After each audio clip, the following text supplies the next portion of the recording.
Лидерот на СДСМ Венко Филипче добил полициско обезбедување, дознава телевизија 24. Според нашите информации, двајца припадници на 6-та управа од вчера го придружуваат првиот опозиционер. Телевизија 24 се обида да добие одговор од лидерот на СДСМ, дали имал закани, дали ги пријавил и на што се должи фактот што АНБ направила проценка дека му треба полициска придружба. Но тој одби да одговори на прашањата. Не би коментирал на темава. Телевизија 24 истите прашања му ги постави на директорот на АНБ Бојан Христовски, односно побаравме одговор на што АНБ ја темели безбедносната проценка за ризик.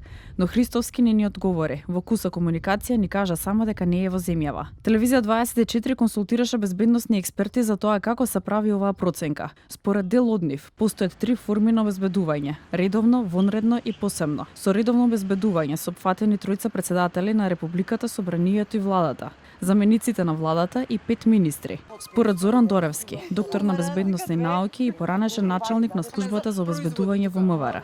За телевизија 24 вели дека во светската практика постои еден стандард, дефиниран од Американската национална служба и генерално сите служби во Европа функционираат на тој начин. Личност носител на јавна функција, ако се осети загрозен и се осети загрозен заради функцијата која обавува и действијата што ги превзима во име на таа функција, најчесто во праксата било така, се обраќа до министерот за внатрешни работи, ги наведува причините и мотивите на другата страна да предизвикаат закана према него, и тука е проценката на министерот и овластувањето дадено со оваа уредба што ја спомнав од 2014 година.